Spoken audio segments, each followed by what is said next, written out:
In 2026, a lot of gamers feel like we're living in the dark ages of gaming. You hear it everywhere. Gaming is dead. There's no new innovation. Games just don't hit the same anymore. But what if the problem isn't just the industry? What if the problem is us? The direction of gaming isn't only decided by the developers and publishers. It's heavily influenced by gamers, the consumers, and the culture that we create. The way that we spend money, react online, engage with games directly tells these companies what to prioritize and how to make their new games. So in this video, we're going to break down some of the biggest behavioral patterns inside the gaming community and how they affect the industry. Specifically, we'll be talking about these three types of gamers: the reckless spender, the constant complainer, and the egotistical narcissistic gamer. And the chances are you probably fall into one of these categories without even noticing it. So grab some snacks, take a break from doom scrolling, and let's talk about how you're ruining the gaming industry. And before we get started, make sure you drop a comment down below telling me what you think the biggest problem is with gaming right now. Let's talk about the first type of gamer, the reckless consumer. This is a gamer who pretty much buys anything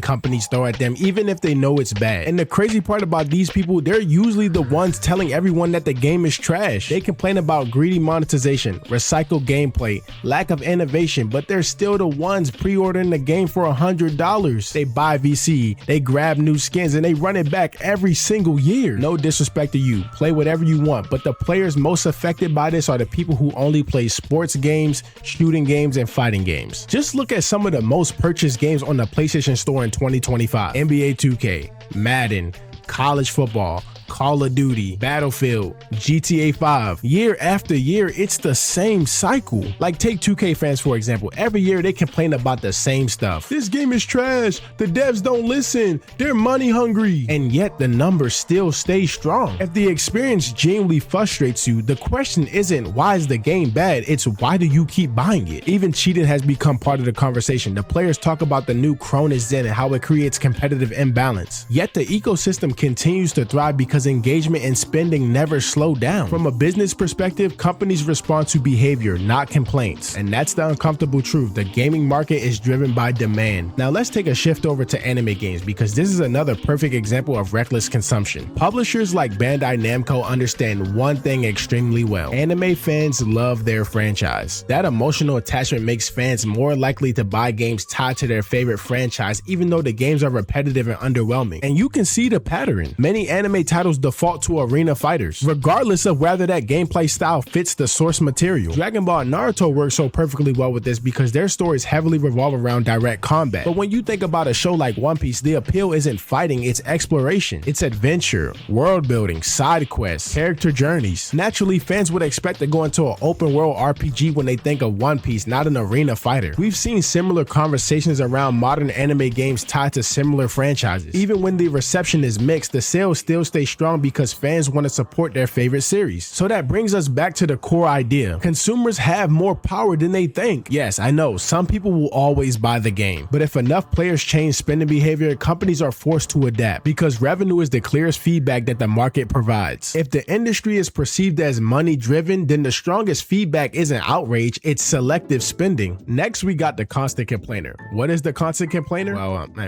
it's someone that just never stops complaining. Reddit posts, TikTok rants, tweets, Instagram reels, YouTube shorts. If there's a place to complain, they're gonna complain. And before y'all even say it, Ron, you be the main one complaining on Instagram and TikTok. Chill, gang. You got me. But seriously though, there's a difference between calling out actual problems in the gaming industry and complaining about minor inconveniences. You know exactly what I'm talking about. Complaining about a skin that you don't like. Saying that the game is dying because the gun slightly feels different. Ignoring alternatives so you just complain louder. Turning personal preference into a universal crisis. Like, bro, I couldn't see Emma Frost's right ass cheek, so Marvel Rivals is falling off. Or you got the classic, I don't like the way this gun shoots. Okay, so use another one. Nah, instead you gotta open Twitter and write a freaking paragraph about it. Now here's when this actually becomes a real problem. When large groups constantly complain about small things, the devs feel pressured to make unnecessary changes. And sometimes those changes don't even fix the problem, it just makes the problem worse. Or it just distracts us from the real problems that the game actually has. A perfect example of this is Dead by Daylight. Dead by Daylight is an asymmetrical 1v4 game. I emphasize the word asymmetrical, meaning that the game was never supposed to feel fair between killer and survivor. I played this game since 2016 day one release, and trust me, the game was trash. Both sides was broken, matches was chaotic, the game was genuinely at its worst state possible, one of the worst releases for any game. But over time, the game improved and it reached a reasonably balanced state. The real issue became the community perspective. A lot of players treat Dead by Daylight like it's two separate games. Killers complain that Survivor is broken, survivors complain that Killer is broken. Meanwhile, everyone is playing the same game, Dead by Daylight. And I used to be guilty of this too. I only played Survivor. I thought Killer was the most broken thing. Then I started playing Killer and I understood why Killer started complaining about Survivor. What I realized is that perspective changes everything. And here's a part that most gamers fail to understand. Sometimes imbalances create balance. Remember when you was in math class and your math teacher told you that 2 negatives equal a positive? Yes, that can happen in gaming too. Gamers often try to create this perfect utopia where everything is equally fair, everything is equally strong, and there's nothing wrong and no one ever complains. That does not exist. No game can be perfect. Well, maybe God of War 3 and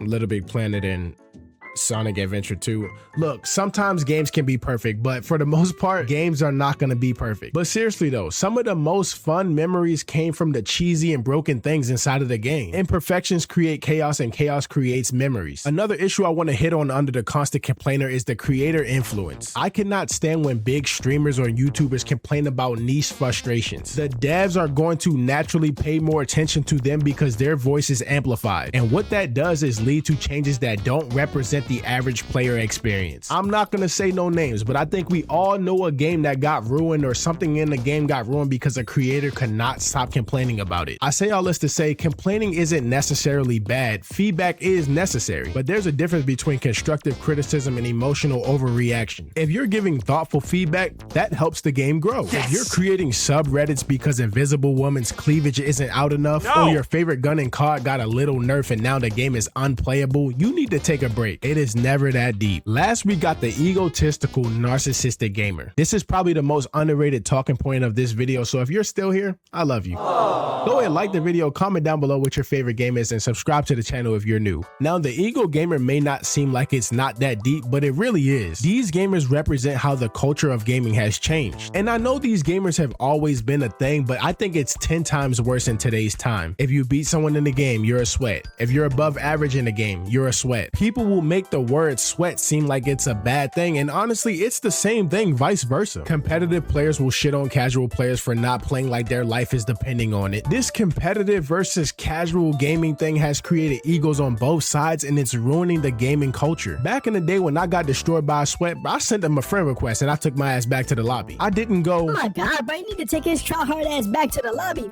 I can't stand people who's better than me at the game." I don't even know where this ego in today's time came from. Recently, Marvel Rivals hosted a tournament with the prize of 40K on the line, and there was this streamer named Cece who was in the tournament playing for vibes. Was she inherently wrong for playing for vibes? No, but is she stupid for not playing seriously with 40K on the line? Yes. The problem came when the one person on their team, mind you, he was carrying their team, he tried to tell them to switch their characters because they weren't performing well. And instead of switching their characters, they started making fun of him because he's a college student with college debts and he wanted to win 40K. I don't know why gamers queue into team-based competitive multiplayers and resist teamwork and strategy. If you're in a competitive environment, especially with stakes like 40K on the line, the objective is to win. Playing for fun is always valid, but actively working against the team synergy is just crazy. I know this happens in pretty much every online multiplayer game, but it's just blatant in Marvel Rivals. And I'm just confused on why she was doing that, because me personally, if the person that's going 18-2 on my team tells me to switch my character,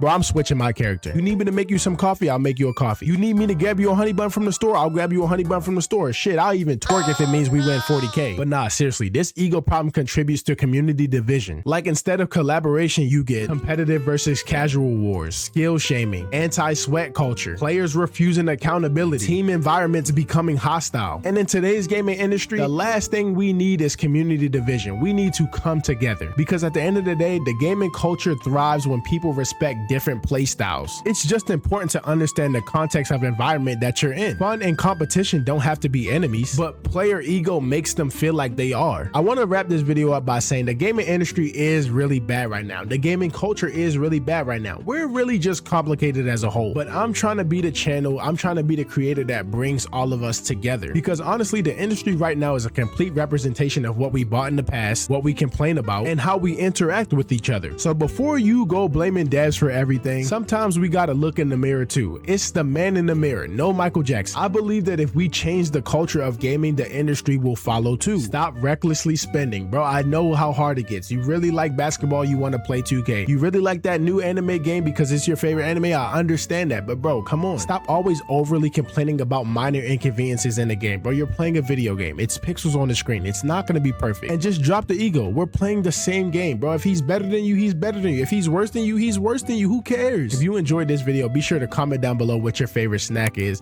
Like the video and subscribe to the channel if you're new. If not, then I'll just come find you.